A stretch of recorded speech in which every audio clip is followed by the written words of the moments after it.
अस्सलाम वालेकुम dear viewers, मैं हूं Wahid Wazir. Welcome to my YouTube channel. तो इस वीडियो में हम डिस्कस करने वाले हैं बायोसिंथेसिस ऑफ ऑक्सीन, यानी प्लांट बॉडी में ऑक्सीन हार्मोन की बायोसिंथेसिस किस तरह होती है। तो जो मोस्ट इंपॉर्टेंट ऑक्सीन हार्मोन है वो है इंडोल 3 एसिटिक एसिड। तो हम इंडोल 3 एसिटिक एसिड की बायोसिंथेसिस को लेते हैं। बायोसिंथेसिस ऑफ ऑक्सीन को हम ये डिफाइन करते हैं: the biochemical processes by which the plant hormone यानी oxygen is produced within plant cells is called biosynthesis of oxygen.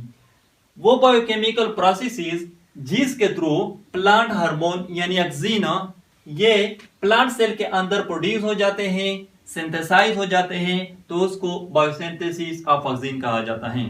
देखो सिंपल सी बात है, वो बायोकेमिकल प्रोसेसेस जिसके through auxin hormone plant cell के अंदर प्रोड्यूस हो जाते हैं, सिंथेसाइज हो जाते हैं, तो उसको बायोसिंथेसिस ऑफ ऑक्सीन कहा जाता है। प्लांट बॉडी में ऑक्सीन हार्मोन की जो बायोसिंथेसिस होती है वो शूट टिप्स में भी होती है, रूट टिप्स में भी होती है, यंग लीव्स में भी होती है, डेवलपिंग फ्रूट एंड सीड्स में भी होती हैं।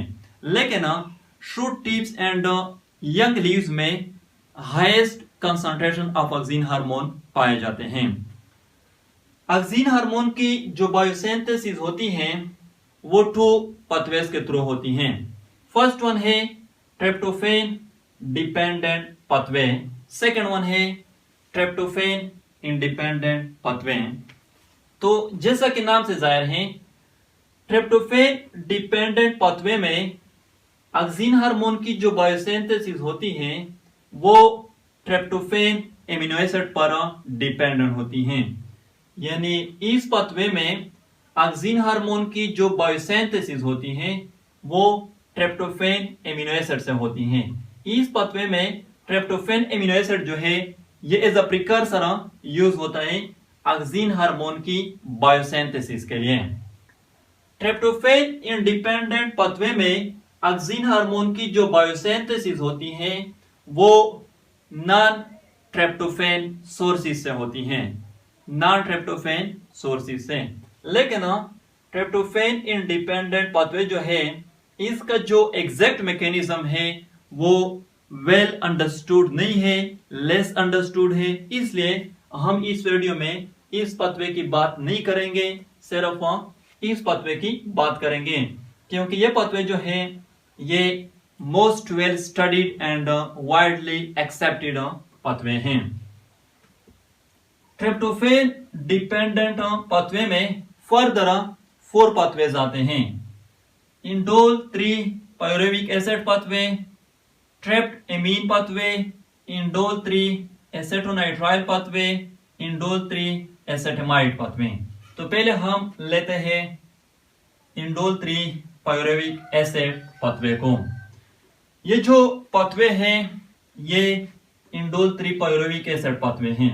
इसको इंडोल 3 पायरुविक एसिड पाथवे इसलिए कहा जाता है क्योंकि इस पाथवे में जो फर्स्ट कंपाउंड बन जाता है वो है indole 3 pyruvic acid.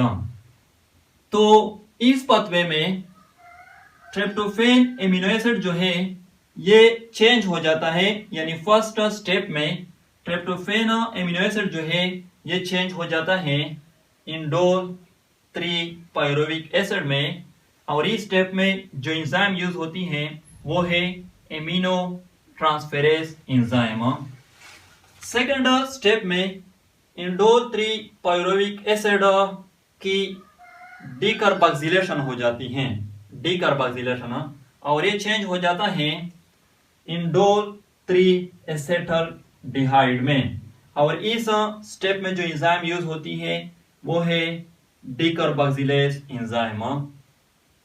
Third step में इंडोल 3 एसेटल्डिहाइड की ऑक्सीडेशन हो जाती है, ऑक्सीडेशन, और ये चेंज हो जाता है इंडोल 3 एसेटिक एसिड हार्मोन में, IAA हार्मोन में।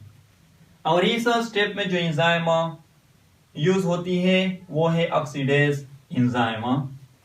तो ये थी indole 3 pyruvic acid pathway. Second जो पाथवे है वो है ट्रैप्ड एमीन पाथवे। तो ये जो पाथवे है ये ट्रैप्ड एमीन पाथवे है। इसको ट्रैप्ड एमीन पाथवे इसलिए कहा जाता है क्योंकि इसमें जो फर्स्ट स्टेबल कंपाउंड बन जाता है वो है ट्रैप्ड एमीन। तो ट्रैप्ड एमीन पाथवे में फर्स्ट स्टेप में ट्रिप्टोफैन एमिनो एसिड की डीकार्बोक्सिलेशन हो जाती है। फर्स्ट स्टेप में ट्रिप्टोफैन एमिनो एसिड की डीकार्बोक्सिलेशन हो जाती है और ये चेंज हो जाता है ट्रैप्ड एमीन में। इस स्टेप में जो एंजाइम यूज होती है वो है डीकार्बोक्सिलेज एंजाइम। सेकंड स्टेप में ट्रैप्ड एमीन जो है इसकी ऑक्सीडेशन हो जाती है और ये चेंज हो जाता है इंडोल 3 एसेटल्डिहाइड में। और इस स्टेप में जो एंजाइम यूज होती है वो है ऑक्सीडेज एंजाइम।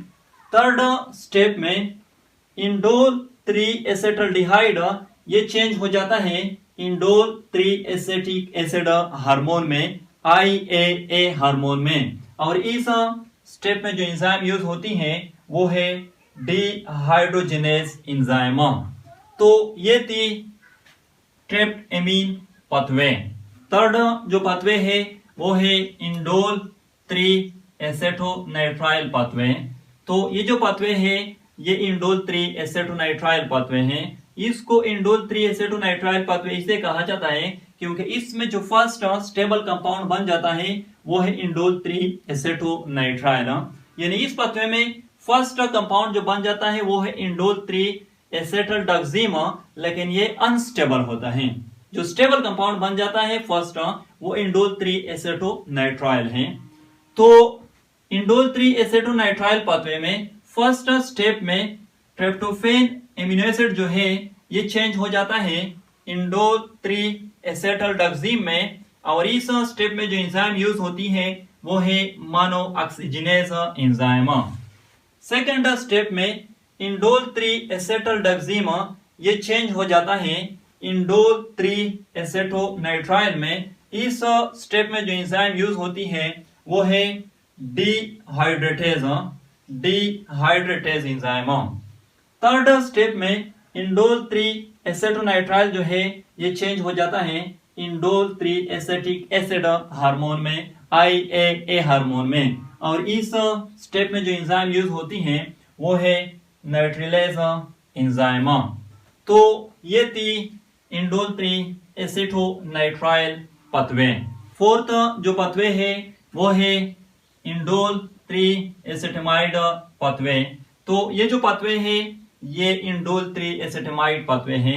इसको इंडोल 3 एसेटेमाइड पाथवे इसलिए कहा जाता है क्योंकि इसमें जो फर्स्ट कंपाउंड बन जाता है वो है इंडोल 3 एसेटेमाइड।